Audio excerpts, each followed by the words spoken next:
Sarah's hands shook so violently she could barely hold the crying newborn against her chest. The truck stop diner felt like it was closing in, every eye watching her fail as a mother, while her 5-year-old daughter stared at the empty plate between them with eyes too old for her age. $12 left in the world. Formula or food. Save her son or feed her daughter. The choice no mother should ever face. Then Emma whispered the words that would shatter 3 hearts in one night. "Mommy, if we eat now, will baby Michael be hungry tomorrow?" And in that moment, even the most dangerous man in the room felt his world stop cold. If you believe kindness can come from the darkest places, hit that subscribe button right now and stay with us until the end of this story. Drop a comment telling us what city you're watching from. We want to see how far hope can travel tonight. The baby wouldn't stop screaming. Sarah pressed 3-month-old Michael closer to her chest, rocking him in that automatic way mothers do when their bodies remember what their minds have forgotten. That everything used to work. That she used to be able to provide. That there was a time when her milk came in strong and her son didn't cry from hunger that pierced through truck stop walls like an accusation. "Mommy, is Michael sick?" Emma's voice cut through the crying, small and worried in a way that made Sarah want to scream herself. 5 years old. 5 years old and already carrying fear like a backpack too heavy for her shoulders. "No, baby, he's just tired." The lie tasted bitter. Emma knew it too. Sarah could see it in the way her daughter's face fell, the way she looked down at her own hands folded in her lap like she was trying to make herself smaller, less of a burden, less hungry. The diner smelled like grease and coffee, and the kind of cheap hope that comes with New Year's Eve decorations that have been up too long. Tinsel sagged from the ceiling. A cardboard Happy New Year sign hung crooked above the register, its edges curled and sad. Outside, January cold pressed against the windows, turning them foggy with condensation that dripped down like tears. Sarah had exactly $12.37 left in the world. She'd counted it 3 times in the truck before coming inside, once in quarters and dimes spread across the dashboard, once in her head, adding and subtracting, and trying to make the math work differently. Once in her hands, the bills worn soft from too many desperate counts, the coins warm from her pocket. Formula was $8.19 at the gas station next door. She'd checked. That would last maybe 2 days if she stretched it, watered it down just a little, ignored the guilt that came with diluting her son's only nutrition. That left $4.18. The menu on the table mocked her. Kids meal, $5.95. Grilled cheese, $4.75. Side of fries, $2.25. Nothing worked. Nothing added up. Nothing would feed them both. "Ma'am?" The waitress stood beside their booth, her name tag reading Linda above a small pin shaped like a coffee cup.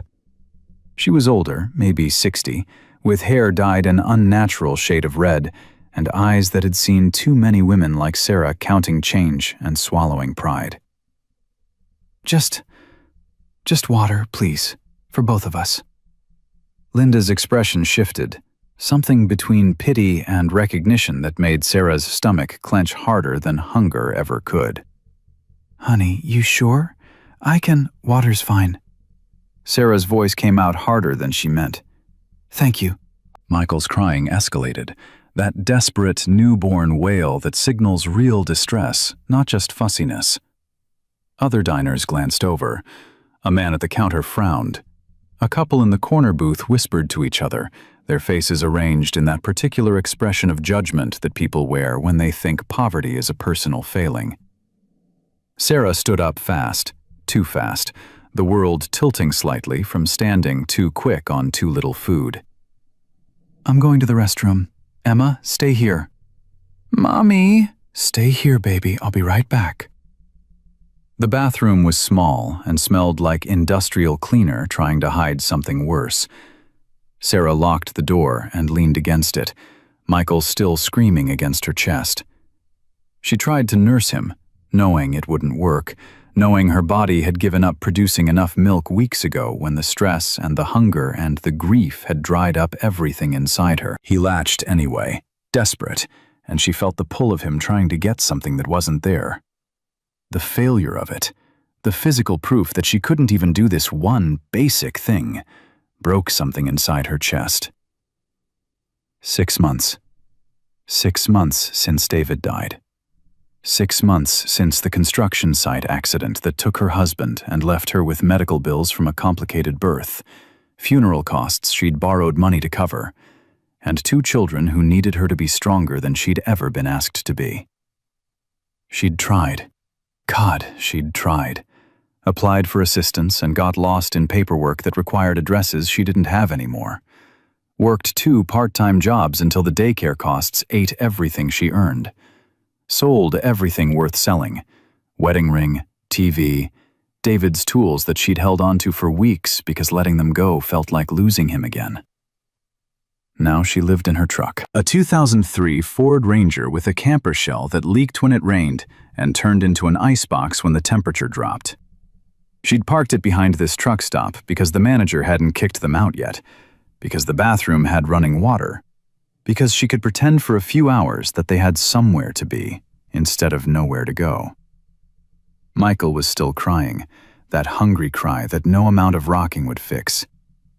Sarah looked at herself in the mirror. 35 years old, but the woman staring back looked 50. Dark circles, hollow cheeks, hair unwashed for days, pulled back in a ponytail that did nothing to hide how she'd given up on things like appearance and dignity.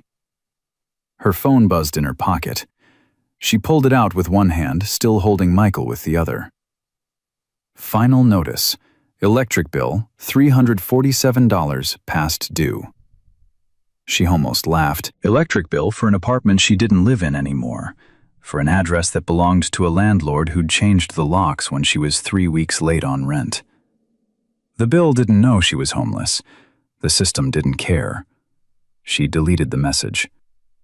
Then she opened her contacts and scrolled to a name she'd been avoiding for weeks. Mom. Her finger hovered over the call button. Her mother would help. Probably. Maybe. If Sarah was willing to hear "I told you so" and "you should have married someone stable" and "David was always reckless" and every other piece of advice that came 6 months too late to matter. She couldn't do it. Not tonight. Not with her son screaming and her pride already shredded and the weight of her failure pressing down so hard she could barely breathe. Sarah put the phone away. She looked down at Michael, his face red from crying, his tiny fists clenched in that way newborns have of demanding a world that makes sense, a world where mothers can feed their children and promises mean something. "I'm sorry," she whispered to him. "I'm so sorry, baby." She thought about calling child services. The thought had been circling for days now, getting louder, more insistent. They would take the kids somewhere safe, somewhere with food and heat and people who could actually provide. Emma and Michael deserved better than a mother who couldn't even afford formula. The thought made her physically sick, but it wouldn't leave. Maybe that was love. Maybe real love was knowing when to let go. She wiped her face, straightened her shoulders, and walked back out to the table.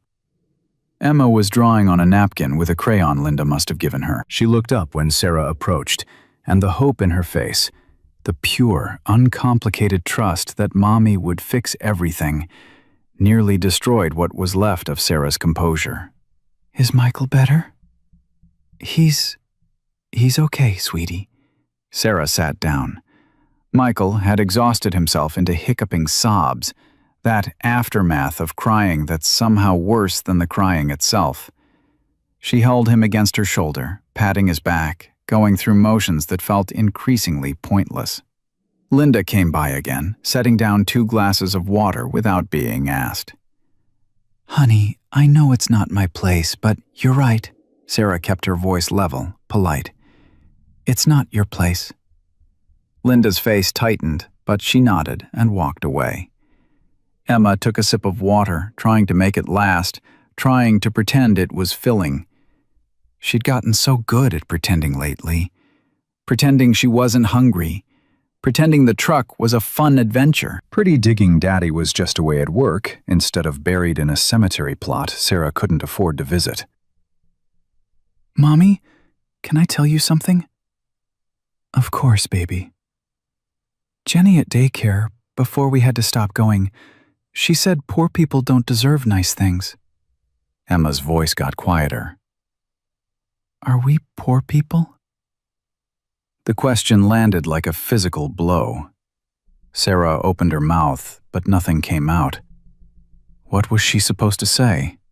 That they weren't poor, they were just temporarily struggling? That things would get better soon? That this was all part of some plan she couldn't see yet? All lies. Emma deserved better than lies. "We're going through a hard time right now," Sarah finally said. "But that doesn't mean we don't deserve nice things. It doesn't mean we're worth less than anyone else. Do you understand?" Emma nodded, but her face said she didn't. Not really. How could she? She was 5 years old and living in a truck and drinking water for dinner on New Year's Eve. The door chimed and cold air rushed in. Sarah felt it before she saw it. That shift in atmosphere that happens when danger walks into a room. Conversations didn't stop exactly, but they changed texture, became more careful, more aware. 3 men entered, then 4 more, then 3 more after that. Leather vests, tattoos covering arms like sleeves of stories written in ink and regret. Boots that hit the floor with deliberate weight. Hair long or shaved, beards thick and untrimmed, eyes that had seen things and done things and carried knowledge that sat heavy in their expressions. Hell's Angels. The patches on their vests made it clear. The way they moved made it clearer. This wasn't a costume or an affectation. This was identity, lifestyle, family, threat. Sarah's heart started racing. David had told her stories. He'd worked construction with guys who'd been in clubs, guys who'd gotten out, guys who'd warned him that bikers weren't the friendly rebels movies made them out to be. They were dangerous, territorial, unpredictable. "Don't make eye contact," he'd said once. "Don't engage. Just stay invisible." Sarah looked down at her water glass, at Emma's napkin drawing, at anything except the men filling the diner with their presence. They took up the large booth in the back corner, spreading out, laughing too loud, calling for Linda with voices that expected immediate service. Emma was staring. "Don't look at them," Sarah whispered. "But Mommy, that man has a big beard like Santa." "Emma, don't look." Michael started fussing again, that pre-crying sound that meant they had maybe 30 seconds before another meltdown. Sarah rocked him, whispering nonsense comfort words that did nothing, checking the time on her phone even though it didn't matter, even though they had nowhere to be and no reason to leave except the crushing weight of staying. 11:47 p.m. 13 minutes until a new year that would probably be exactly like the old one. "Ma'am?"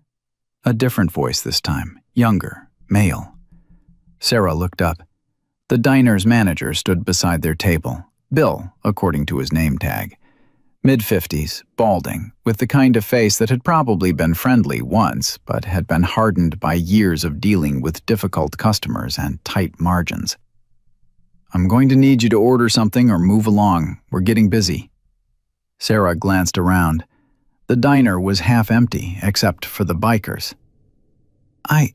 We ordered water." "Water's not a meal. This ain't a waiting room." His voice wasn't cruel, just tired and inflexible. "You want to sit, you need to buy food." Heat rushed to Sarah's face. Shame, anger, humiliation all mixing together until she couldn't tell which was which. "We're just resting for a few minutes. We'll leave soon." Leave now or order. Those are your options. Emma's hand found Sarah's under the table, small fingers squeezing tight. She knew. Even at 5, she knew this was bad, knew they were being kicked out, knew her mother was failing again.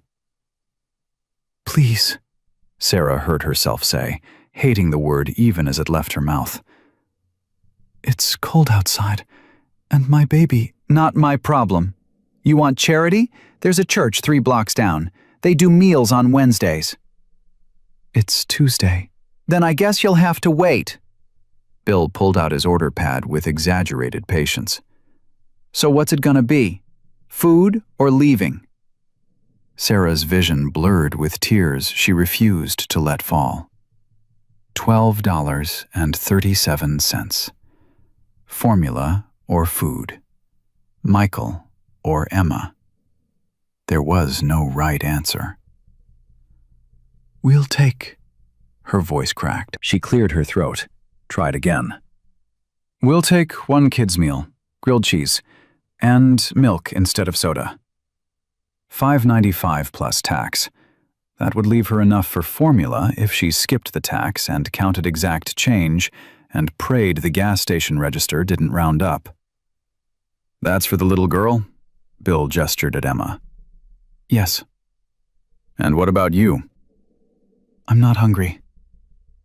"Uh-huh." Bill's expression said he'd heard that before, from other mothers in other booths counting other coins. "And the baby?" "He's fine." "Doesn't sound fine." Bill glanced at Michael, who was working himself up to another crying session. "Kid needs to eat." "I'm handling it." "Are you?" The question hung there, judgment wrapped in 3 syllables. From the back booth, one of the bikers laughed at something, the sound too loud, too alive, a sharp contrast to Sarah's dying dignity. Bill was still standing there, waiting. "Just the kids' meal," Sarah said firmly. "Please." He wrote it down, shaking his head slightly, and walked away. Sarah counted out exact change before he could come back. $5 in bills, 95 cents in quarters, dimes, nickels. She stacked it neatly at the edge of the table, a small monument to mathematics and desperation. That left $6.42 for formula. Not enough. She'd have to water it down more than she already was. Michael would still be hungry. He'd still cry. But at least Emma would have food. At least her daughter would have 1 full meal before another day of pretending water was enough. "Mommy?" Sarah looked at Emma, really looked at her. When had her daughter's cheeks gotten so hollow? When had her eyes gotten that dark shadow underneath? When had she started looking like a child in one of those charity commercials with the sad music and the number to call? "Yes, baby?" Emma's voice dropped to a whisper, like she knew this question was dangerous, like she understood that some things hurt more when said out loud. "If we eat now, will we be hungry tomorrow?" The world stopped. Everything. The diner noise, the biker laughter, the New Year's Eve countdown playing on someone's phone, Linda refilling coffee, Bill punching orders into the register, the hum of the highway outside. All of it went silent in Sarah's ears. Emma wasn't asking about the meal. She was asking about tomorrow, and the day after, and the day after that. She was asking if this was temporary or permanent, if hope existed, or if this was just how life would be now. If her mother could promise anything beyond the next few hours. She was asking questions no 5-year-old should have to ask. Sarah couldn't answer. Her throat closed completely. Tears she'd been holding back for hours, days, weeks, broke through like a dam giving way. She covered her face with one hand, still holding Michael with the other, shoulders shaking with sobs she tried desperately to silence.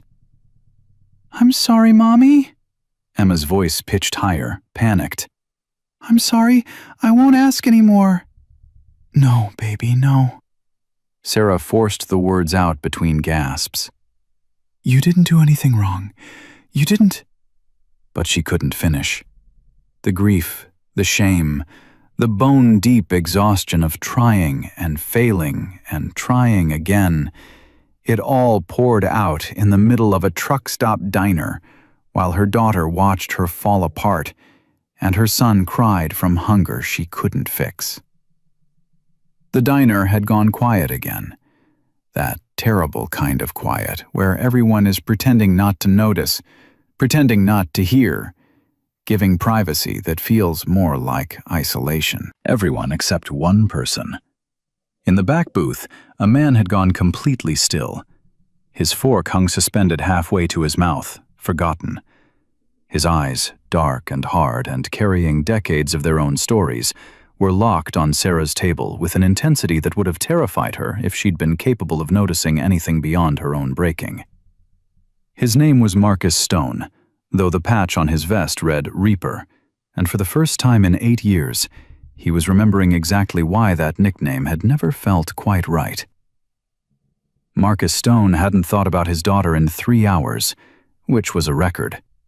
Most days she lived in his head like a ghost, 8 years old forever in his memory, even though she'd be 13 now, a teenager he wouldn't recognize if she passed him on the street. But that question, that small, devastating question from a child who looked nothing like his Katie, brought it all back with the force of a sucker punch. "Daddy, if you leave, will you still love me tomorrow?"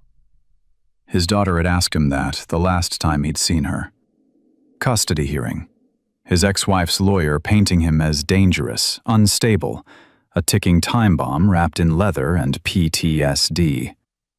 The judge had looked at him like he was a problem to be solved, not a father fighting to stay in his child's life. And Katie, 7 years old, sitting in that waiting room, had asked if his love had an expiration date. He'd promised her it didn't. Promised he'd be back. Promised tomorrow would come and he'd still be her daddy. That was 2,847 tomorrows ago. He'd counted every single one. Marcus set his fork down carefully, aware that every man at his table was watching him now. His club brothers knew that look, the one that meant something had shifted, that the Reaper they knew was temporarily offline and the man underneath was surfacing. "Boss?" That was Johnny, his sergeant-at-arms, voice low and cautious. Marcus didn't answer. He was watching the woman at the front table try to put herself back together while her world fell apart, watching her daughter's face cycle through confusion and fear and guilt, watching that newborn cry with the kind of hunger that doesn't understand why the world isn't working right. He'd been that hungry once. Different kind of hunger, maybe, but the same emptiness. "Reaper." Johnny again, more insistent. "You good?" "No," Marcus said quietly. "I'm really not." He stood up. The movement brought immediate attention. Bikers didn't just stand up without reason. The other tables in the diner tensed. Linda, the waitress, froze mid-pour. Bill, the manager, looked up from the register with an expression that said he really didn't need more problems tonight. Marcus walked toward the front table. Each step felt heavier than the last, like he was walking through water, through time, through every bad decision that had led him to this moment, where a stranger's pain felt like his own failure reflected back at him. Sarah didn't notice him at first. She was too focused on trying to breathe through her tears, trying to comfort Emma, who was now crying too, trying to hold Michael steady, even though her arms were shaking. Emma saw him first. Her eyes went wide. She shrank back against the booth, pressing herself against her mother's side. Marcus stopped a few feet away, suddenly aware of what he must look like to this child. 6'2" of scarred leather and bad intentions. Beard more gray than black now. Tattoos covering both arms, some military, some club, some from nights he didn't remember making permanent. The Reaper patch on his back, skull with a scythe, the image that had given him his road name. He probably looked like... Marcus glanced at Emma, who was staring at him with the same mixture of terror and curiosity kids get around things they've been told are dangerous. But I'm making it my business anyway. Look, I don't want any trouble. Neither do I. Marcus pulled out the chair across from them, the one Emma wasn't sitting in, and lowered himself into it slowly. Sarah's whole body went rigid. I just want to buy your daughter dinner. Both your kids, actually. Maybe get the baby some formula. The word formula made Sarah's face crumble again, just for a second, before she rebuilt it. I can't accept that. Why not? Because I don't know you. Because you're... She stopped herself, but they both knew what she'd been about to say. Scary? Marcus offered. Dangerous? Not the kind of person you want around your children? I didn't say that. You didn't have to. He leaned back, trying to make himself smaller, less threatening. Impossible at his size, but he tried. Look, I get it. You see the vest, the patches. You think Hell's Angel means hell on earth. And sometimes you're right. But not tonight. Why? Sarah's voice came out harder than he expected. Why do you care? Is this some kind of... I don't know what this is, but I don't need pity. It's not pity. Then what is it? Marcus looked at Emma, really looked at her. 5 years old, with worry lines starting to form. Too thin, too aware, too much like Katie had been before he'd lost her.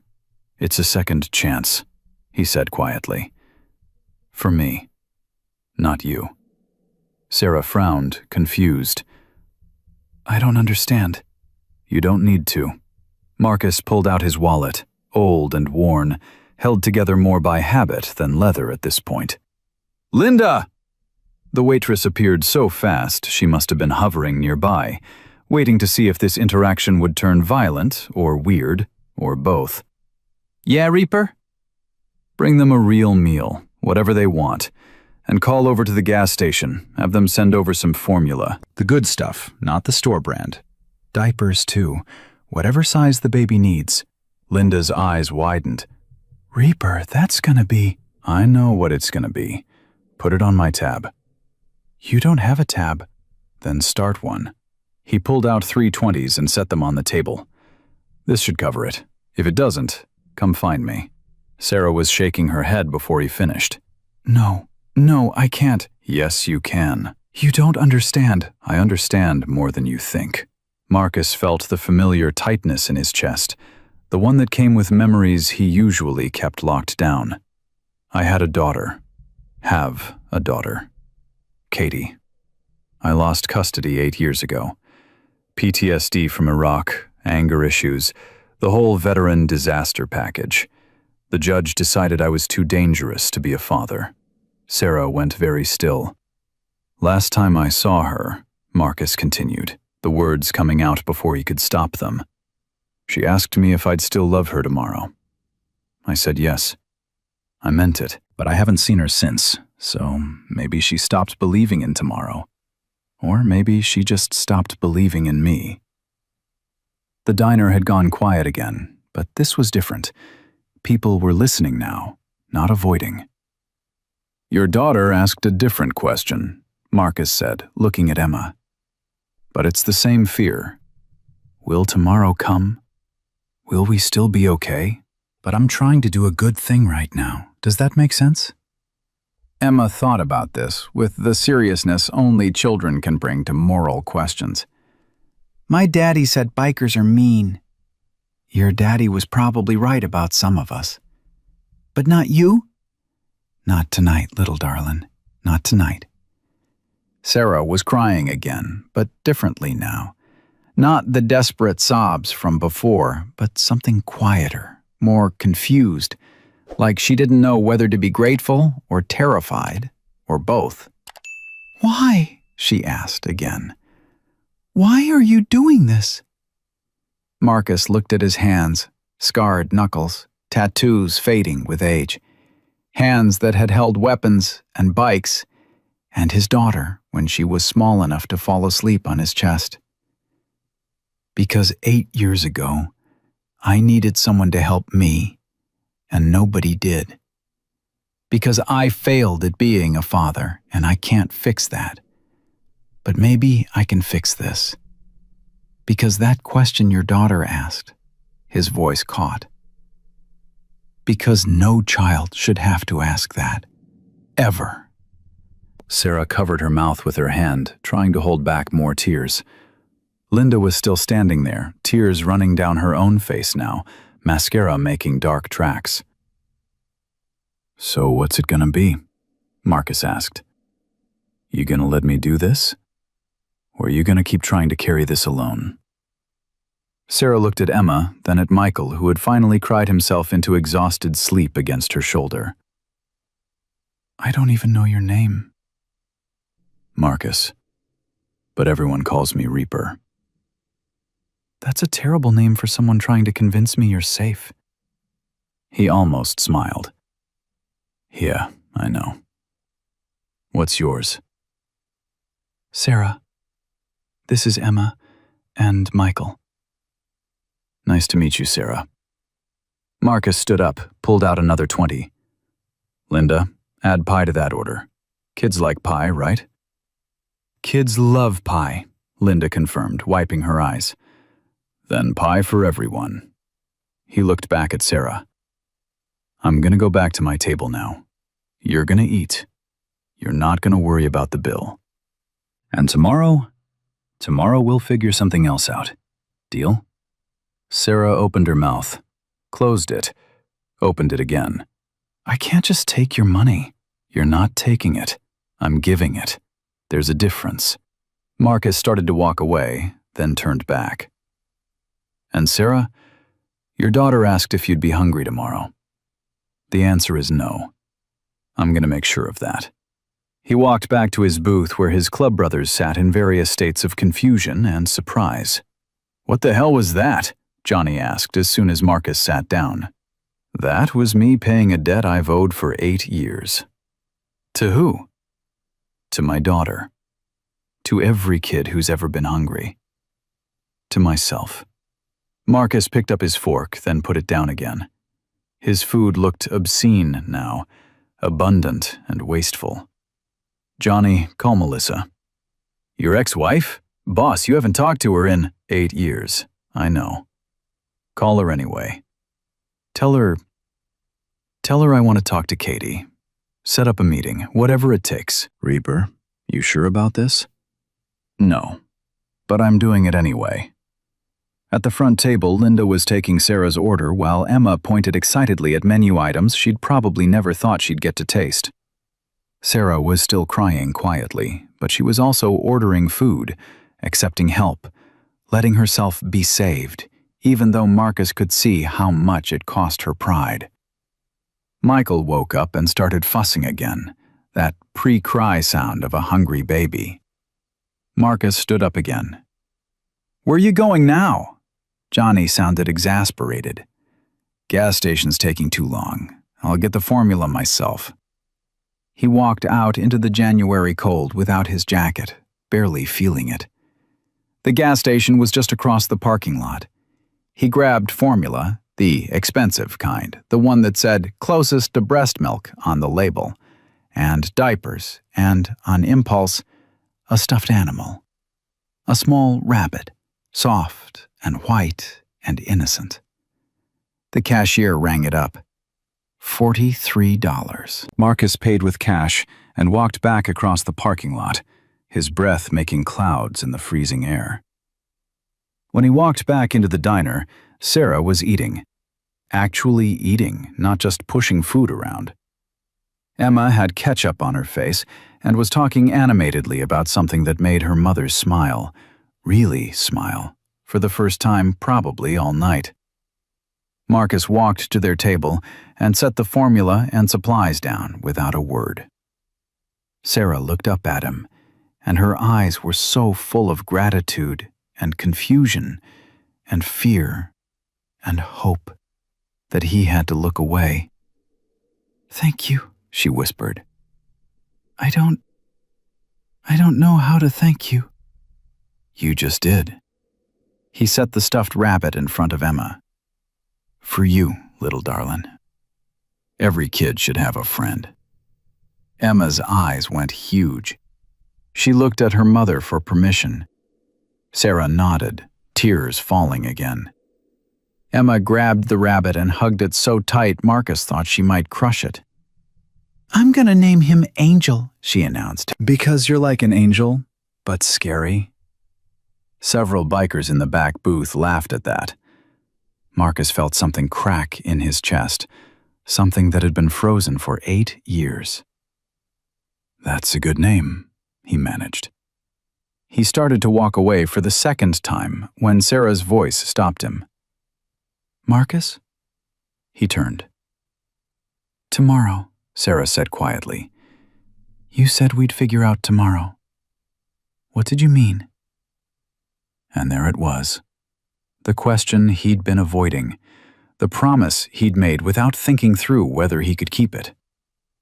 "I meant, I'm not letting you go back to sleeping in your truck," Marcus said.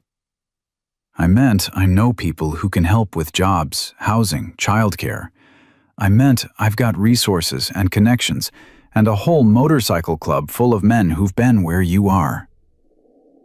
"Why would they help me?" "Because I'm asking them to.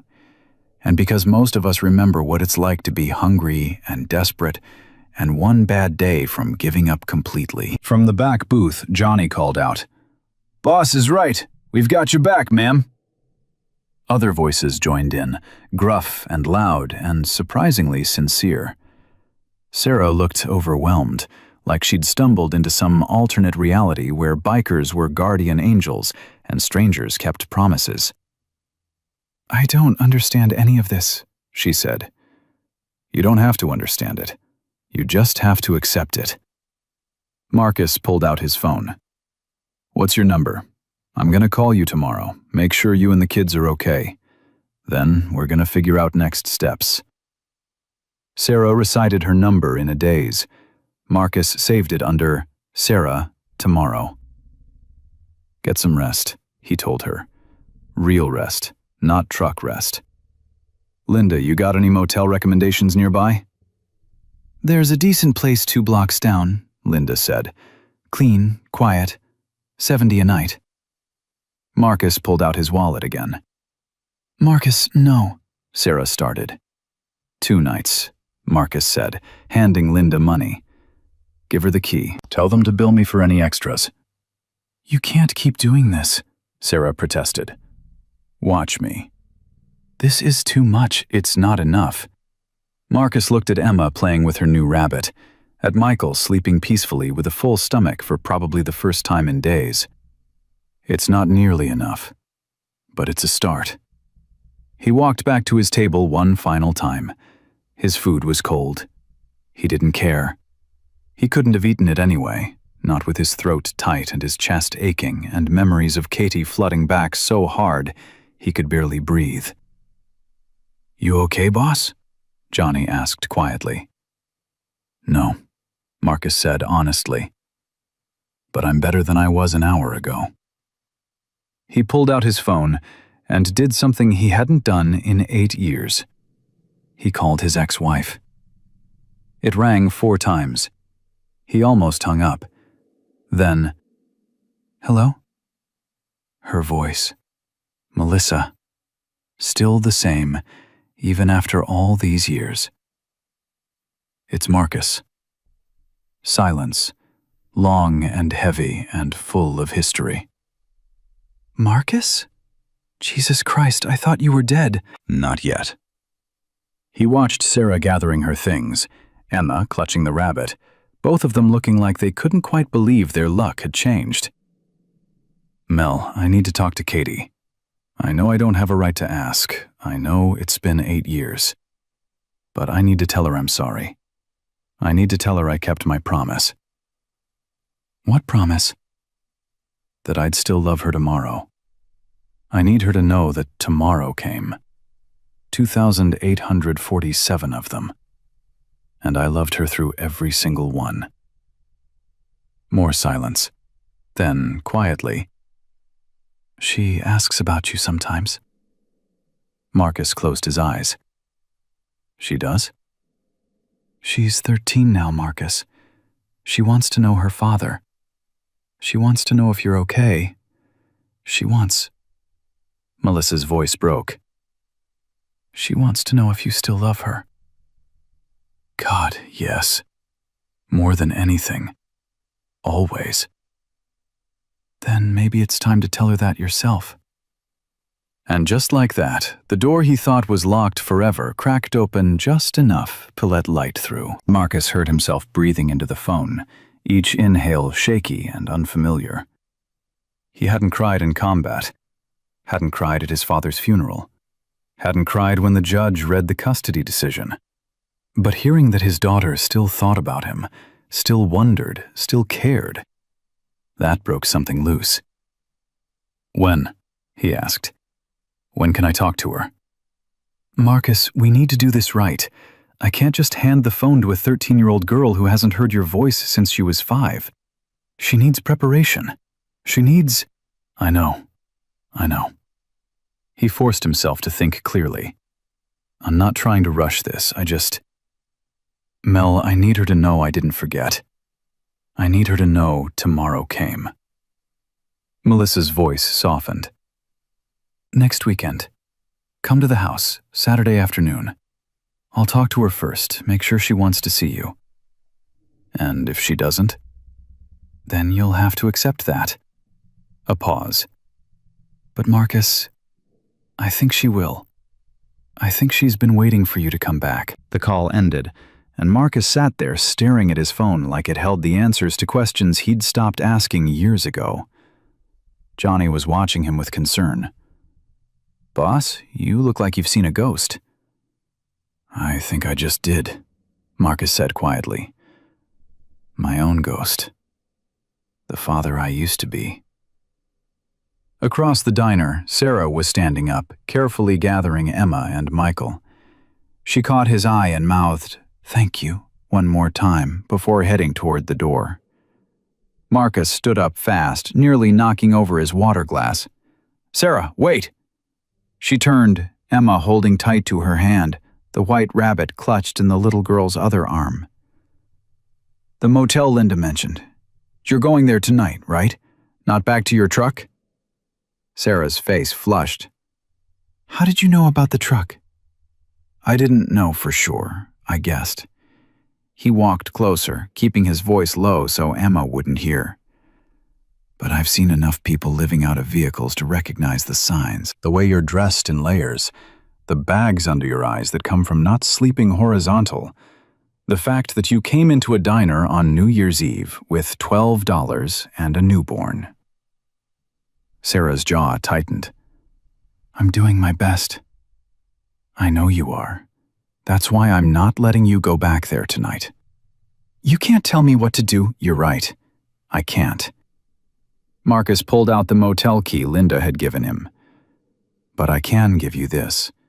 2 nights, already paid, heated room, real bed, hot shower.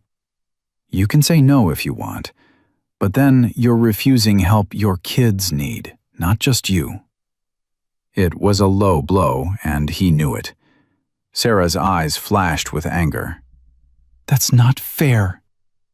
Life's not fair. But tonight, for once, it's tilting in your favor. Take it. Emma tugged on her mother's sleeve. Mommy, I'm sleepy. Can we sleep in a real bed? Please? Sarah looked down at her daughter, then at Michael, who was making soft sleeping sounds against her shoulder. The fight drained out of her. Okay, she whispered. Okay. Thank you. Marcus pressed the key into her hand. I'll call you tomorrow. We'll talk about next steps. I don't understand why you're doing this. You will, eventually. He crouched down to Emma's level. You take care of your mama tonight, okay? And that rabbit. He's counting on you. Emma nodded seriously.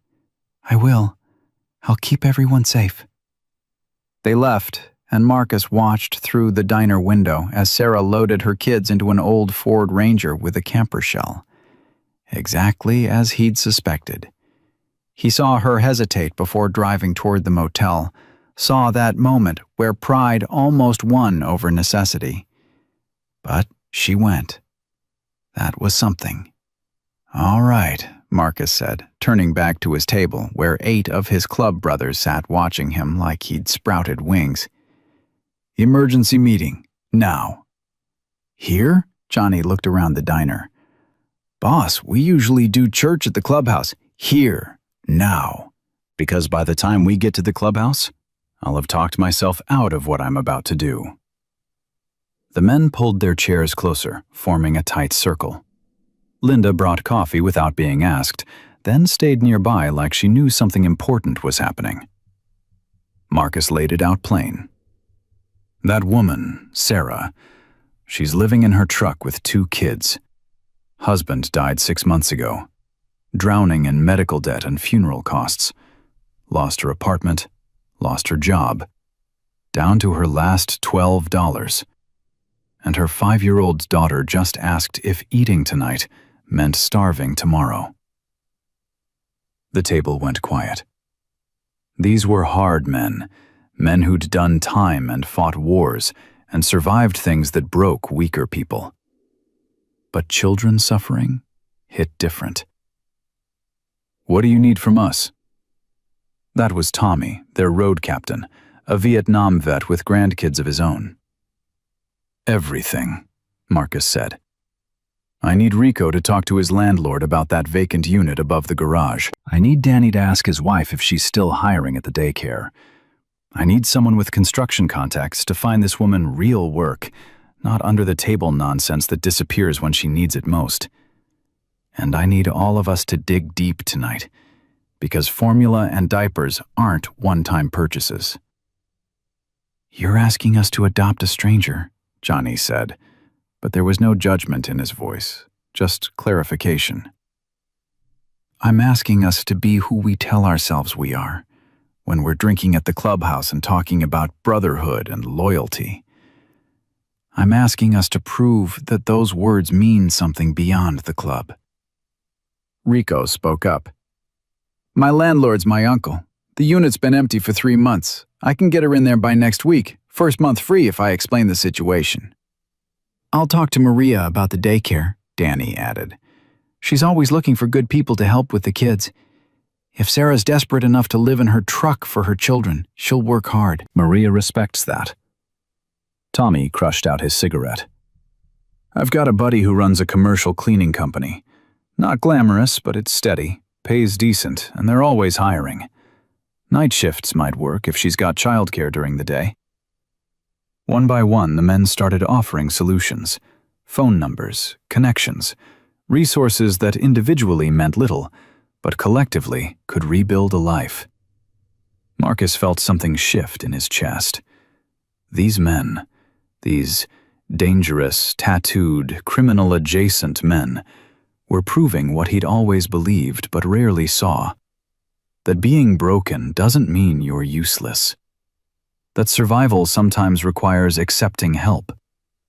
That family isn't always blood. We do this quiet, Marcus said firmly. No club colors, no making her feel like she owes us, no publicity, no social media heroes hip nonsense. We help because it's right, not because it makes us look good. Agreed, Johnny said, and the others nodded. Linda had been listening to everything. She wiped her eyes with her apron. You boys want to know something? Her voice cracked. 15 years ago, I was sleeping in my car. Lost my husband to cancer, lost my house to medical bills, lost everything. A trucker named Dale found me crying in this very parking lot. Bought me breakfast, got me an interview here, co-signed my apartment lease until I got on my feet. She pulled out a worn photograph from her apron pocket. This was Dale. Died 5 years ago. Heart attack. But before he passed, he made me promise something. What's that? Marcus asked. He said, Linda, you pay it forward.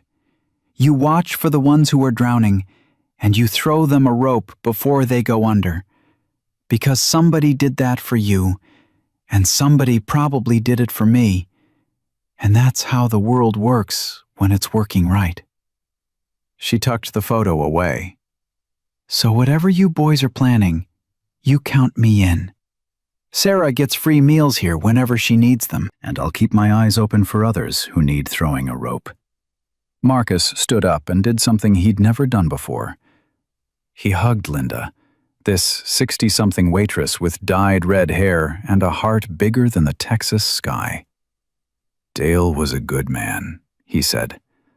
So are you, Reaper. You just forgot for a while. The bikers left the diner an hour later with a plan. A real plan, not just money thrown at a problem. Rico would handle housing. Danny would work the daycare angle. Tommy would set up the job interview. Marcus would coordinate everything and make sure Sarah didn't slip through the cracks. But as Marcus walked to his bike, his phone buzzed. Unknown number. He almost didn't answer. Then something told him to pick up. Hello? Heavy breathing. Then a small voice, terrified and desperate. Mr. Marcus, this is Emma. Mommy won't wake up. His blood turned to ice. Emma, where are you? The motel. Room 7. Mommy's on the floor, and she's breathing funny, and Michael's crying, and I don't know what to do. I'm coming, right now. Stay on the phone with me, okay? Don't hang up. He was already running to his bike, gesturing frantically at Johnny and the others. Emma, is your mom breathing? Yes, but it sounds wrong, like she can't get enough air, and she won't open her eyes. Marcus kicked his bike to life. I'm 2 minutes away, baby. 2 minutes. You're being so brave. Keep talking to me. I'm scared. I know. I'm scared too. But we're gonna help your mama, okay? Is the door unlocked? I don't know how to unlock it. That's okay. I'll figure it out. Just stay with your mom. Talk to her. Tell her help is coming. He covered the 2 blocks to the motel in less than 60 seconds, his club brothers right behind him. Room 7. He hammered on the door. Emma, it's Marcus. Step back from the door. One kick and the cheap motel lock gave way. The sight inside stopped his heart. Sarah was collapsed on the floor between the beds, her body curled on its side, breathing shallow and labored. Her face was gray. Her lips had a blue tinge. Emma stood in the corner clutching the white rabbit, tears streaming down her face. Michael was in his carrier on the bed, screaming. Marcus drops to his knees beside Sarah. Call 911, he shouted at Johnny, who was already dialing. He checked her pulse. Weak. Rapid. Her skin was clammy and cold. Sarah, can you hear me? No response. He looked at Emma. When did this happen? When did she fall? I don't know. I was playing with Angel, and then I heard a sound, and she was on the floor. Marcus's mind raced. The symptoms, the timing, the fact that she'd been starving herself for weeks while nursing a newborn. Did your mom eat dinner? The food I bought her? Emma shook her head, fresh tears falling. She gave it all to me. She said she wasn't hungry. Of course she did. Of course she gave every last bite to her daughter while she stayed empty. And now her body was shutting down. Ambulance is 5 minutes out, Johnny said from the doorway. Marcus pulled Sarah carefully onto her side, making sure her airway was clear. He grabbed a blanket from the bed and covered her, trying to bring warmth back to her freezing skin. "You're not doing this," he told her unconscious form. "You're not leaving those kids. Not tonight. Not like this." Emma crept closer. "Is Mommy dying?" The question was so small, so terrified, so heartbreakingly familiar. Katie had asked him the same thing once about her grandmother. He'd lied and said no. 3 hours later, his mother passed away. Katie never fully trusted his promises after that. He wouldn't lie to this child. "I don't know, baby, but I'm gonna fight like hell to make sure she doesn't. You hear me? Your mama's a fighter. She's been fighting for you every single day. Now it's our turn to fight for her." Sirens wailed in the distance, getting closer. Emma climbed onto the bed next to Michael's carrier and picked up her baby brother. She held him the way she'd probably seen her mother do it hundreds of times. Carefully, protectively, like he was made of glass and love. "It's okay, Michael," she whispered through her tears. "The scary angel is gonna save Mommy. You'll see. He promised." And in that moment, Marcus understood what he'd been running from for 8 years. It wasn't his failure as a father that haunted him. It was the fear that his promises meant nothing, that his love wasn't enough, that trying and failing was worse than never trying at all. But looking at Emma holding her brother, looking at Sarah fighting for every breath, looking at his club brothers crowded in the doorway ready to help however they could, he realized trying was everything. The ambulance pulled up, lights painting the motel room in alternating red and blue. Paramedics rushed in with equipment and questions Marcus barely heard. They loaded Sarah onto a stretcher. One of them, young guy, maybe 25, looked at Marcus. "You her husband?" "No, I'm..." What was he? A stranger? A helper? A man trying to outrun his own ghosts? "I'm her friend." "She's severely malnourished, dehydrated. Looks like she hasn't eaten properly in weeks. We're taking her to County General." "I'm coming with you."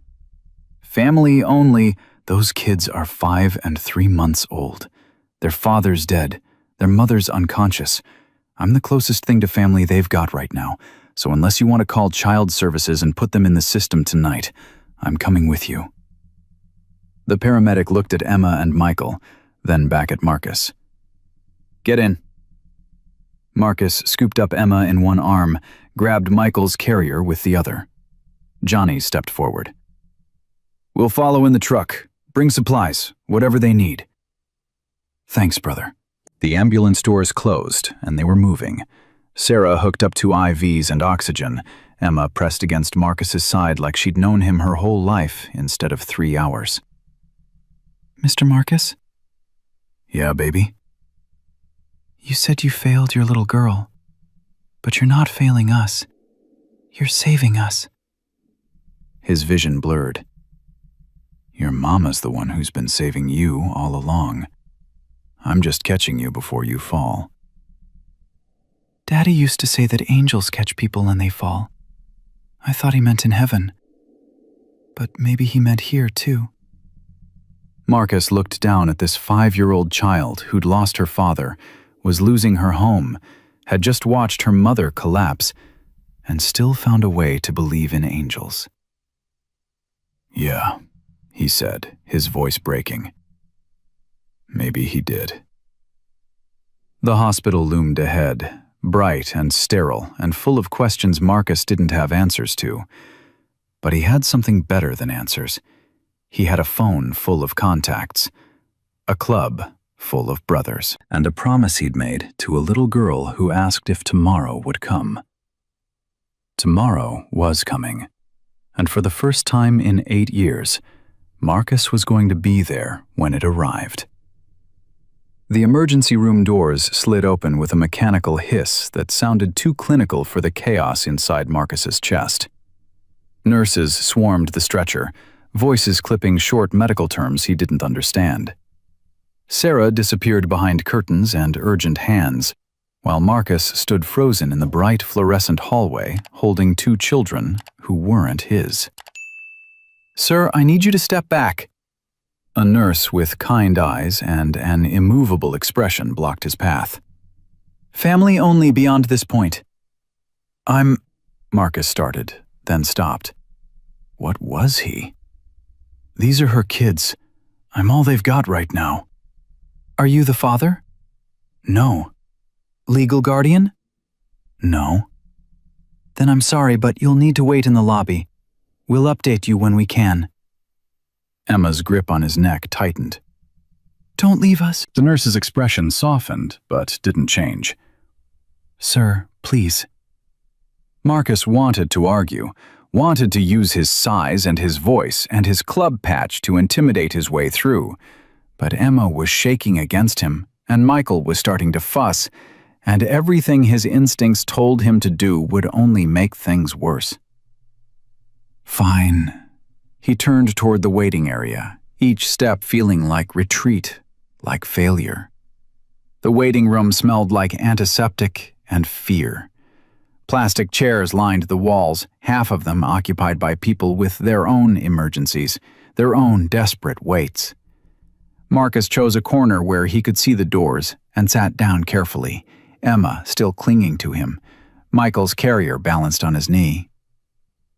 Is Mommy gonna die? Emma whispered. No. You said you wouldn't lie to me.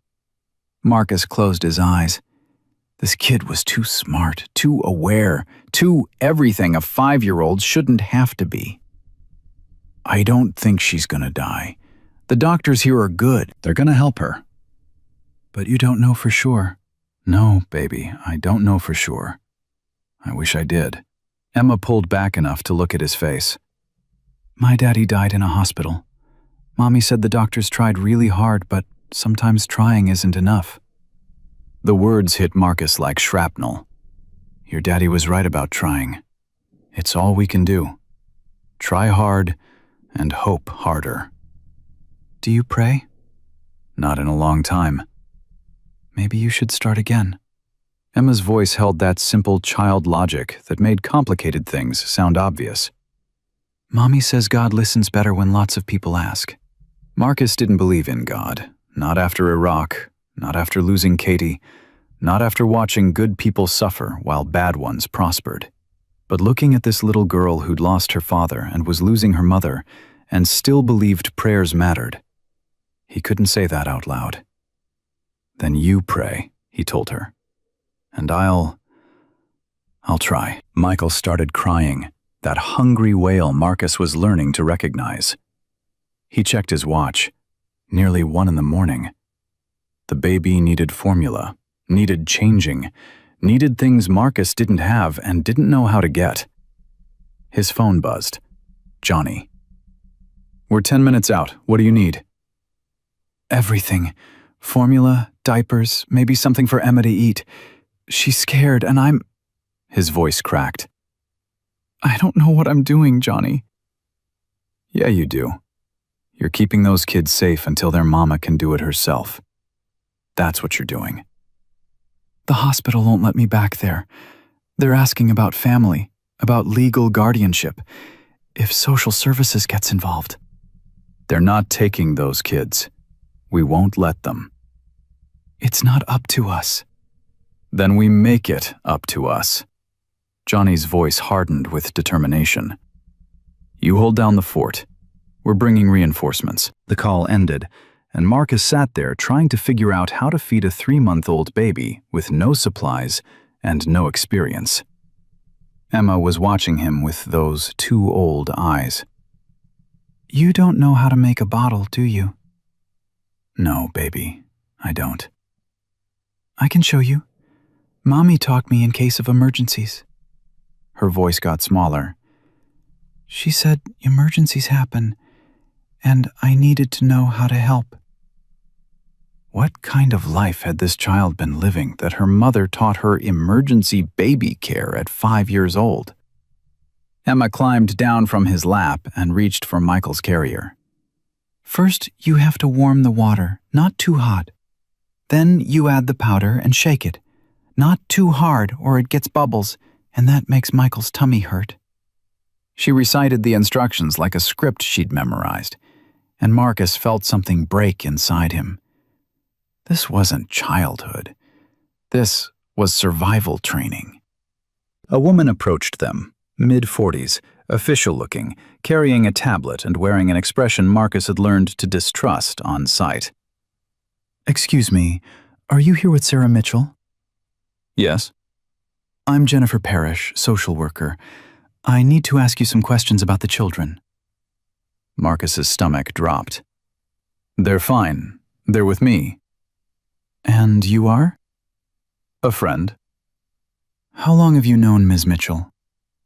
Marcus glanced at Emma, who'd gone very still. A few hours. Jennifer's expression shifted. I see. And you have 2 minor children in your care that you've known for a few hours. Do you understand how that looks? I understand their mother collapsed and they needed someone. I was there. Can you verify your relationship to these children? I already told you. Any family member we can contact? Father? Grandparents? Father's dead. Mother, Sarah's mother. I don't have contact information. Then I'm going to need to place these children in protective custody until we can verify. No. Emma's voice was small but firm. She pressed herself against Marcus's leg. We're staying with Mr. Marcus. He's our angel. Jennifer crouched down to Emma's level. Sweetie, I know this is scary, but we need to make sure you're safe. We are safe. He bought us dinner. He got Michael formula. He called the ambulance. He didn't leave us. Emma's voice rose, panic bleeding through. Everyone else leaves, but he didn't leave. Emma, Marcus put a hand on her shoulder. It's okay. It's not okay. Emma was crying now, clutching the white rabbit. You said tomorrow would come. You promised. Jennifer stood up, her expression sympathetic but unmoved. Sir, I understand you want to help, but without proper documentation, without any legal relationship to these children, then make it legal. The voice came from behind them. Marcus turned. Johnny stood there with 5 other club members, all of them looking like exactly the kind of backup that made social workers nervous. Jennifer's hand moved toward her phone. We're not here to cause trouble, Johnny said, raising his hands in a peace gesture. We're here to help. Our brother Marcus called us because he knew these kids needed more than one person could provide. We've got formula, diapers, food, whatever they need. And we've got resources to help their mother when she wakes up. That's very kind, but... No buts. Rico stepped forward, pulling out his phone. My uncle owns an apartment building. I've got a lease agreement right here ready to sign. First month free, utilities included. Give this family a place to live. Danny moved next to him. My wife runs a daycare. She's already confirmed a spot for both kids. Subsidized rate until Sarah gets on her feet. Tommy was next. Job interview lined up for Monday. Commercial cleaning company. Steady pay, benefits, flexible hours. Jennifer looked between them, confusion replacing suspicion. You all just met this woman tonight? We all been where she is, Johnny said quietly. Broke. Desperate. One bad day from losing everything. People helped us. Now we're helping her. This is highly irregular. So is a mother starving herself to feed her kids, Marcus cut in. So is a 5-year-old knowing how to make formula bottles because emergencies happen. So is a combat veteran with PTSD finally understanding what his daughter meant when she asked if he'd still love her tomorrow. His voice dropped. Sometimes irregular is exactly what's needed. Jennifer looked at Emma, who was watching this exchange with terrified hope. She looked at Michael, who'd finally quieted in Marcus's arms. She looked at these rough men offering gentle solutions. I'll need documentation. All of it. Lease agreements, employment verification, childcare contracts, and character references. You'll have them by morning, Johnny promised. And Ms. Mitchell needs to approve all of this when she wakes up. When she wakes up, Marcus agreed. Not if. When. Jennifer nodded slowly. I'll note in my report that the children are temporarily in the care of family friends pending mother's recovery. But if anything seems off, if there's any indication these children are at risk— There won't be, Marcus said. I give you my word. The word of a Hell's Angel? Jennifer's eyebrow raised. The word of a father who lost his daughter and won't let another child lose their parent if I can help it. Something in Jennifer's expression shifted. I have a brother who did 2 tours in Afghanistan. Came back different, angry, lost. Took him years to find his way back. She looked at Marcus's vest, at the military patches mixed with club colors. He says the guys who helped him most weren't the therapists. They were other vets who understood what it meant to try to come home when home didn't exist anymore. Your brother doing okay now? He runs a support group for veterans, helps others find their way back. She pulled out a business card. This is my direct number. You call me if you need anything. And I mean anything. Resources, references, someone to vouch for you with the system. Okay? Marcus took the card, throat tight. Thank you. Jennifer left, and the waiting room exhaled. Johnny clapped Marcus on the shoulder. That was close. Too close. Marcus looked down at Emma, who'd stopped crying, but still looked fragile. We need to do better than close. These kids need stability. Then we give them stability. Rico was already on his phone. I'm texting my uncle now. Apartment's theirs by tomorrow afternoon. A doctor emerged from the emergency area, scrubs rumpled, fatigue written across her face. Family of Sarah Mitchell? Marcus stood up fast. How is she? Are you her husband? No, but I'm all these kids have right now, so please, just tell me. The doctor looked at Emma and Michael, then back at Marcus. She's stable. Severe malnutrition, dehydration, anemia. Her body was shutting down. Another day or 2 and we'd be having a different conversation. Marcus felt his knees weaken. Can I see her? She's unconscious. We've got her on IV fluids and nutrients. She needs rest and monitoring. When will she wake up? Hard to say. Could be hours, could be longer. Her body's been running on empty for so long, it needs time to remember how to function properly. Will she be okay? The doctor's expression softened. Physically, yes, with proper nutrition and rest. But sir, this level of self-neglect doesn't happen overnight. She's been starving herself for weeks, maybe months. That speaks to something deeper than just financial hardship. She was feeding her kids instead of herself. I understand that, but she's no good to them dead. The doctor glanced at Emma again, lowering her voice. She needs psychiatric evaluation, depression screening. We're looking at someone who potentially has a death wish, even if she doesn't consciously recognize it. The words hit Marcus like a freight train because he recognized them. He'd been there. After losing Katie, after the nightmares got worse, after the PTSD made him someone he didn't recognize.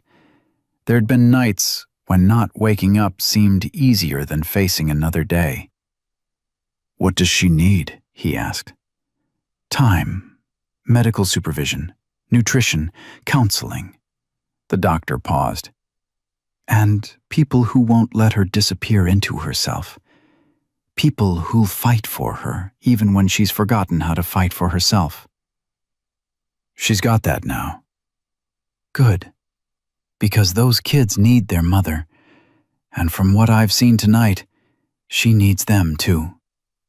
The doctor pulled out her prescription pad. I'm admitting her for observation. 72 hours minimum. When she wakes up, we'll do a full psychiatric evaluation before discharge. Insurance might fight it, but I'll pay, Marcus said. Whatever insurance doesn't cover, I'll cover it. Sir, hospital bills. I don't care.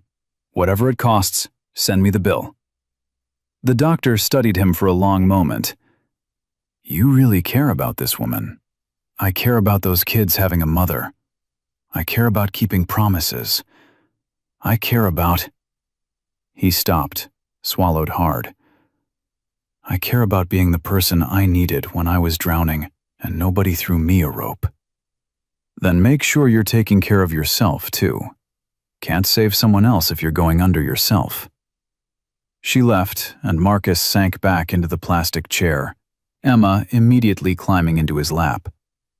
Mommy's gonna be okay? She whispered. Yeah, baby. Mommy's gonna be okay. Can we see her? Not yet. She's sleeping. The doctors are helping her get strong again. Because she gave me all the food and didn't eat? Marcus's heart cracked. Yeah. That's my fault. No. He turned her to face him. Listen to me, Emma. This is not your fault. Your mama made choices because she loves you. That's what parents do. But sometimes parents forget they have to take care of themselves too, so they can keep taking care of their kids. Like on airplanes? The mask thing? Exactly like that. Emma nodded, processing. Then, quietly, Are you gonna be my daddy now? The question stunned him silent. I know you're not really my daddy. My real daddy's dead. But you're taking care of us like a daddy would. So, are you gonna be our pretend daddy until Mommy's better? Marcus didn't trust his voice to answer. He just nodded. Okay. Emma settled against his chest. That's good. Michael needs a daddy. He's too little to remember our real one. His phone rang. Unknown number again.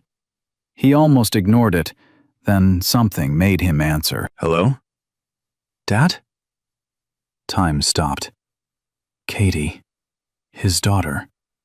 The voice he hadn't heard in 8 years, now deeper, older, belonging to a teenager instead of a little girl. Katie? His voice broke completely. Mom said you called. She said you want to see me. Yes. God, yes. More than anything. Silence.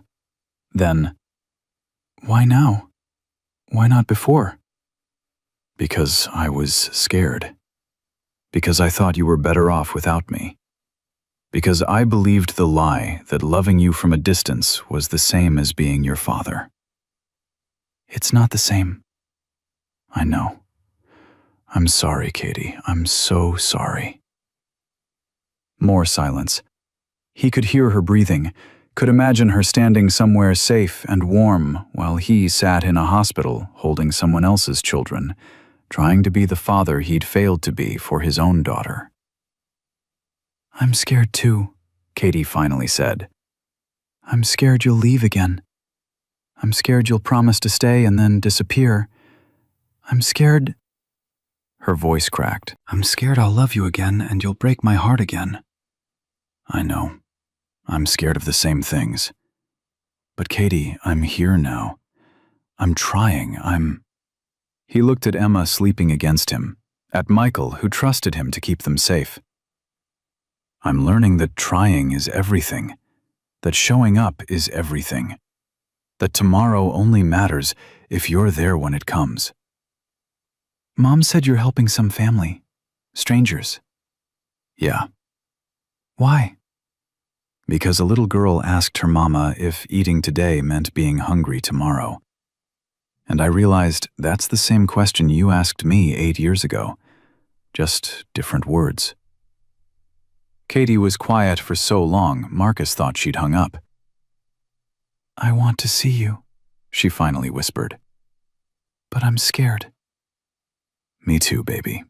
Me too. Saturday, like Mom said? I'll be there. I promise. Don't break this promise, Dad. Please. I don't think I could handle it if you break this one. I won't. I'm done breaking promises. The call ended, and Marcus sat there with tears running down his face, not bothering to hide them. Johnny had been standing nearby, heard everything. You okay, boss? No. But I'm getting there. Dawn was starting to break outside the hospital windows. New Year's Day, January 1st. The symbolic fresh start everyone talked about, but rarely achieved. Marcus looked at Emma and Michael, at his club brothers waiting for orders, at the hospital where Sarah fought her way back to consciousness. Tomorrow had come, and for the first time in 8 years, he was exactly where he needed to be. Sarah opened her eyes to white ceiling tiles and the steady beep of machines she didn't remember being connected to. Her mouth tasted like cotton and failure. Her body felt heavy, disconnected, like it belonged to someone else. You're awake.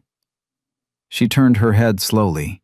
Marcus sat in the chair beside her bed, Emma asleep in his lap, Michael's carrier on the floor beside him. He looked exhausted, his eyes red-rimmed, his leather vest rumpled.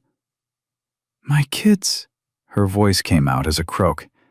They're fine. They're right here. They've been here the whole time. Memory flooded back. The motel, the floor, the way her vision had narrowed to a pinpoint before everything went dark. The last thing she remembered was Emma's voice, small and terrified, calling for her.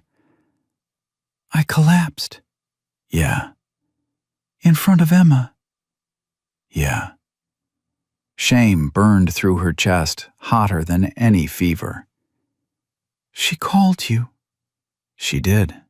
Smart kid. Brave kid. Marcus shifted Emma slightly in his arms. She knew how to make bottles. Said you taught her for emergencies. Sarah closed her eyes, tears leaking out. I never wanted her to see me like that.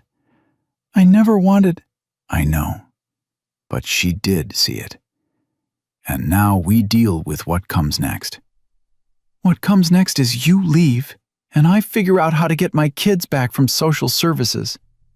Social services isn't taking your kids. They will. Once they know I'm homeless, once they know I can't. You're not homeless anymore. Marcus's voice was firm. Rico's got an apartment ready. First month free. Danny's wife has spots at her daycare. Tommy set up a job interview for Monday. You've got resources now, Sarah. You've got people. She stared at him, trying to process words that didn't make sense. Why would they do that? They don't know me. They know what it's like to need help and not get it. They know what it's like to be drowning. And they know that sometimes the only difference between surviving and going under is whether someone throws you a rope.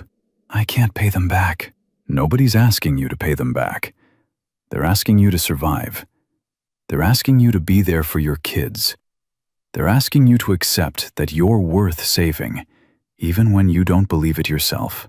The heart monitor started beeping faster as Sarah's anxiety spiked. A nurse appeared almost instantly, checking vitals, adjusting IVs. You need to stay calm, Ms. Mitchell. Your body's been through significant trauma. My kids, your kids are fine. The nurse's voice was kind but firm. They've been very well cared for. Now we need to focus on caring for you. After the nurse left, Sarah looked at Marcus again. How long have I been here? 18 hours. 18.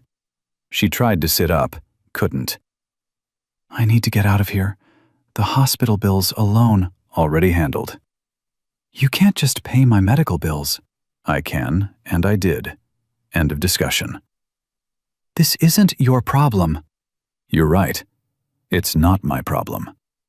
Marcus's voice got quieter, more intense. It's my second chance. My daughter asked me 8 years ago if I'd still love her tomorrow. I said yes. And then I disappeared for 2,847 tomorrows. Your daughter asked you about tomorrow, and you tried so hard to make it come that you almost didn't make it yourself. I can't fix what I did to Katie, but I can make sure Emma and Michael don't lose their mother because she forgot she matters too. Sarah's tears fell harder now. I just wanted them to eat. I just wanted them to have something. I know, but you can't pour from an empty cup. You can't save them if you're dying yourself. I wasn't trying to die. Weren't you? Marcus's eyes held hers. The doctor said another day or two and we'd be having a different conversation. You gave everything to your kids until there was nothing left. That's not love, Sarah. That's slow suicide with good intentions. The words hit like a slap because they were true. Sarah had been running on fumes for so long she'd convinced herself the emptiness was normal, that mothers were supposed to disappear into their children's needs, that her own survival was optional. I don't know how to accept help, she whispered. Then learn, starting now. Emma stirred in Marcus's lap, her eyes opening slowly. When she saw her mother awake, her face lit up with relief so pure it hurt to witness. Mommy! Hey, baby. Sarah tried to smile. I'm okay. Emma climbed carefully onto the hospital bed, mindful of the IV lines, and pressed herself against her mother's side. You scared me. I know. I'm sorry.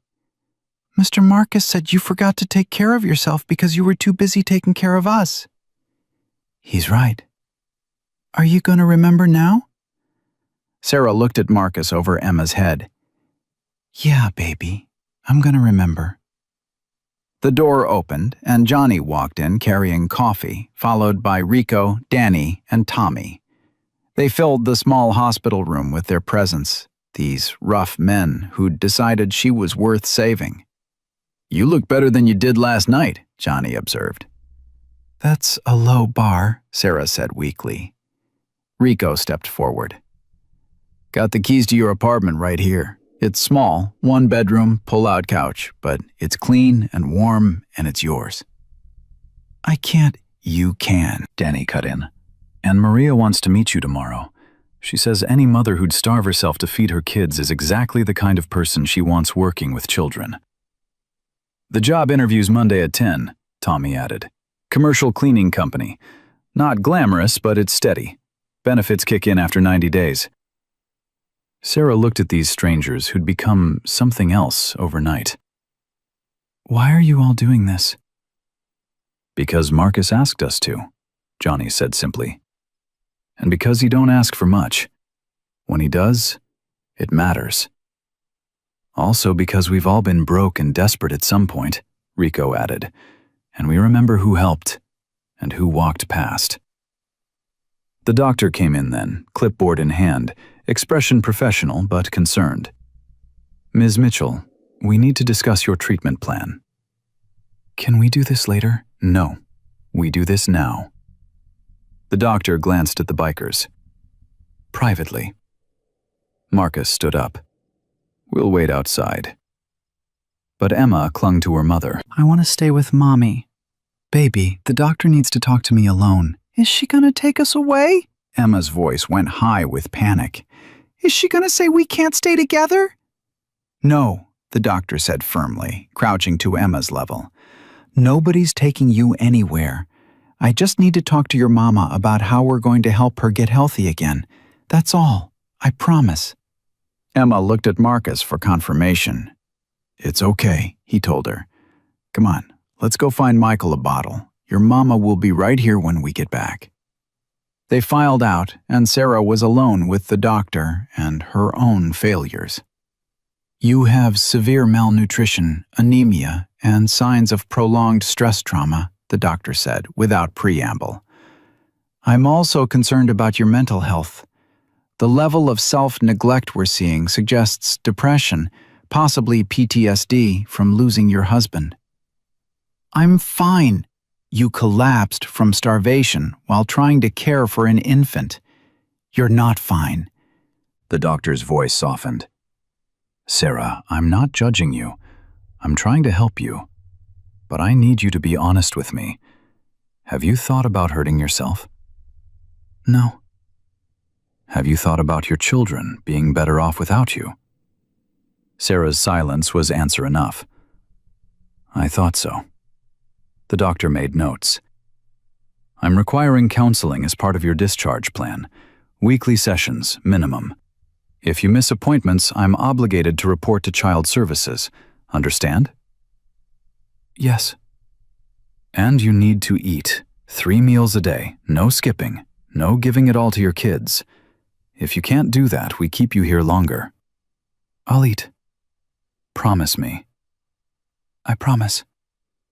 The doctor studied her. Those people outside, are they trustworthy? I think so. I don't really know them. They spent all night here making phone calls, arranging housing, setting up job interviews.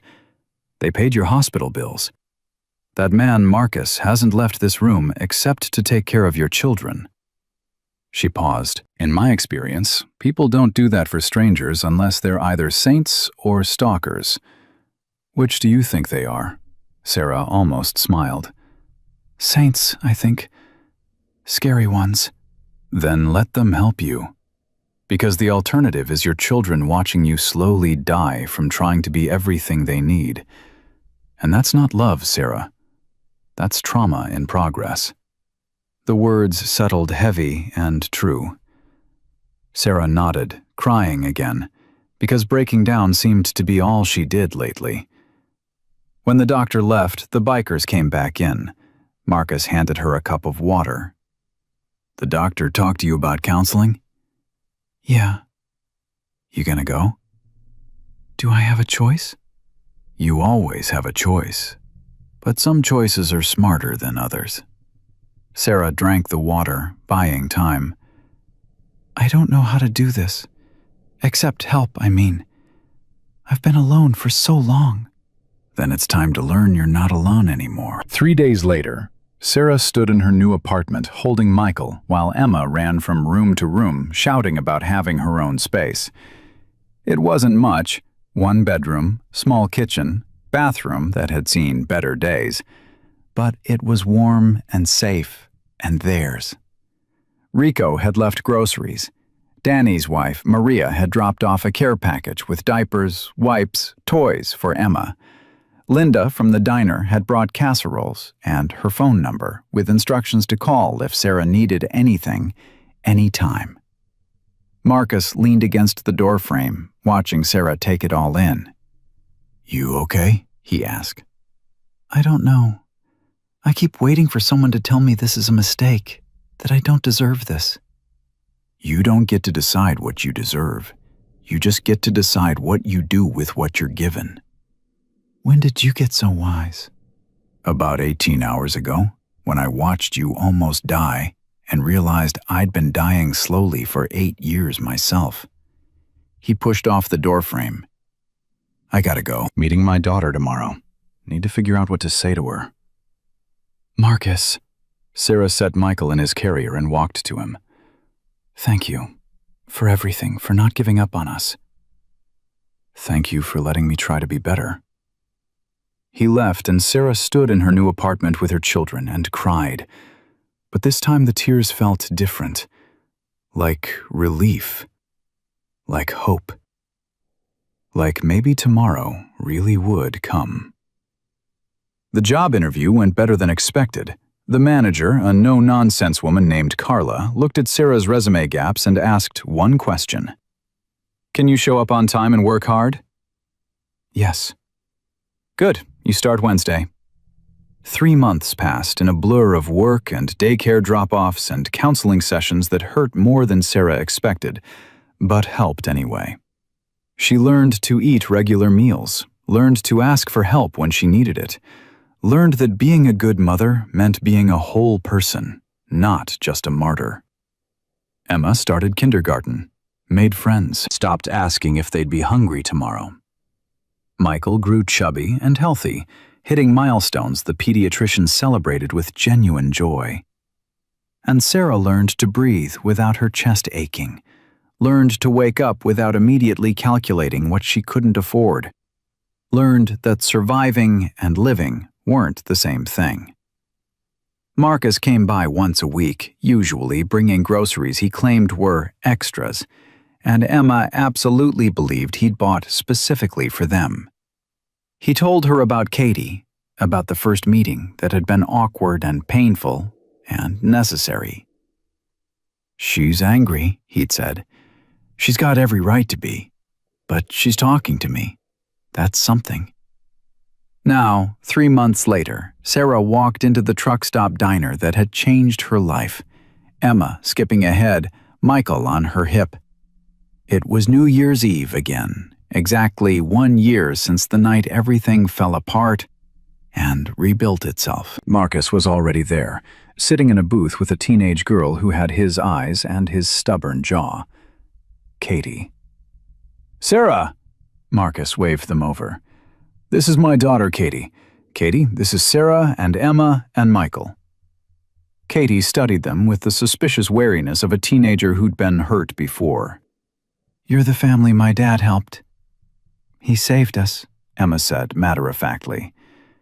"We were hungry and scared, and he bought us dinner and got Mommy to the hospital and gave us a home. He's our angel." Katie's expression softened just slightly. "He told me about you, about your question." "Which question?" "If you ate today, would you be hungry tomorrow?" "Oh."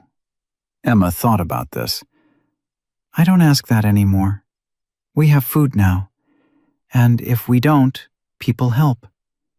That's what angels do."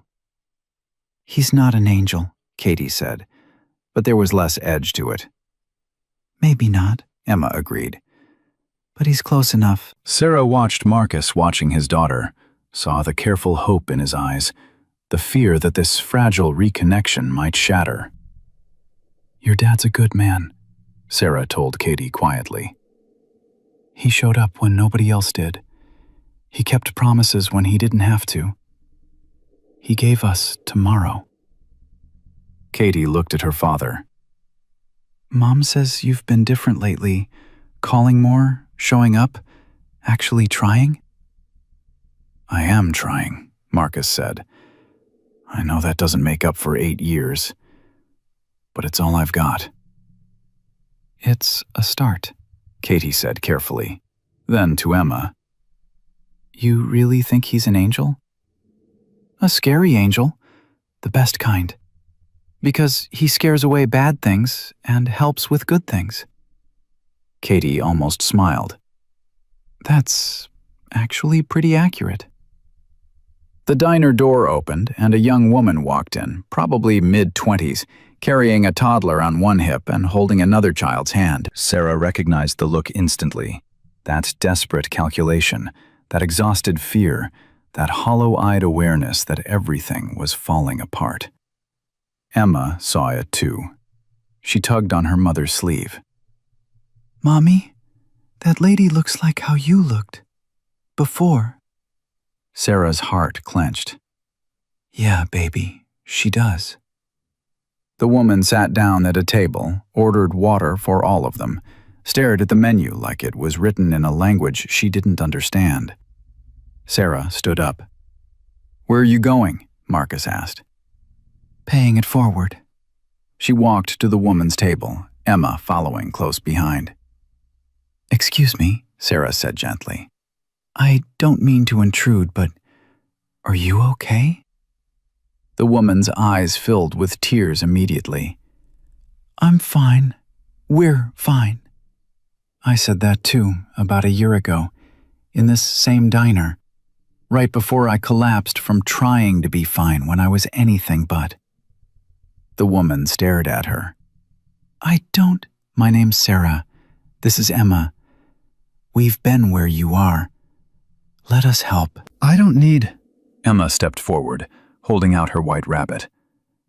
This angel gave me this when I was scared. It helped. You can borrow it for your little girl if you want. The woman broke completely, and Sarah sat down beside her, wrapping an arm around someone else's shaking shoulders, whispering the same words Marcus had said to her a year ago. You're not alone. You don't have to do this by yourself. Tomorrow's coming, and we're going to make sure you're here to see it. Marcus watched from across the diner, Katie beside him, as Sarah became the person who'd saved her by saving someone else. Is this what you do now? Katie asked quietly. Help people? We all do. The whole club. We look for the ones drowning, and we throw them ropes. Because someone threw you a rope? Because someone didn't. And I almost lost everything because of it, including you. Marcus looked at his daughter. I'm not going to waste the second chance I've been given, Katie. Not with that family, not with you, not with anyone. Katie was quiet for a moment. Then she reached across the table and took her father's hand. Okay, Dad. Let's see if you can keep that promise. I will. Every tomorrow that comes, I'll be there.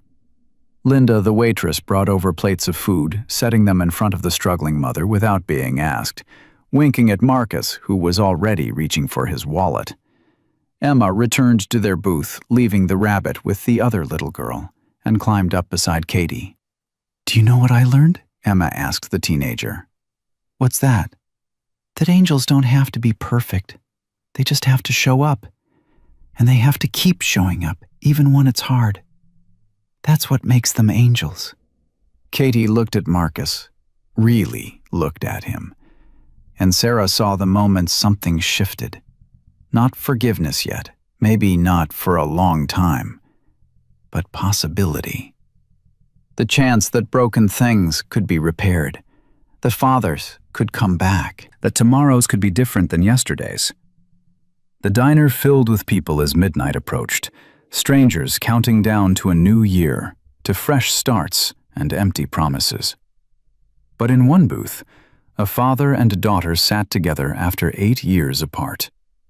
At another table, a desperate mother accepted help from someone who understood. And throughout the room, a web of second chances and kept promises connected people who'd learned that kindness wasn't weakness, and accepting help wasn't failure. When midnight struck and everyone cheered, Emma whispered to her mother, Did tomorrow come, Mommy? Sarah held her daughter close, looked at Michael sleeping peacefully, met Marcus's eyes across the diner. Yeah, baby. Tomorrow came, and it brought hope with it. Because sometimes, the question that changes everything isn't about having all the answers. Sometimes, it's about being brave enough to ask, vulnerable enough to hear, and human enough to respond. One question from a 5-year-old child had shattered a biker's armor and cracked open a mother's pride, and reminded everyone who witnessed it that we're all just one bad day away from needing someone to catch us when we fall. And the only thing that separates surviving from drowning is whether someone reaches out a hand and refuses to let go, even when, especially when, we insist we're fine. Marcus had learned that keeping promises to tomorrow meant showing up today. Sarah had learned that saving her children required saving herself first. Emma had learned that angels come in unexpected packages. Katie had learned that second chances don't erase the past, but they can rebuild the future.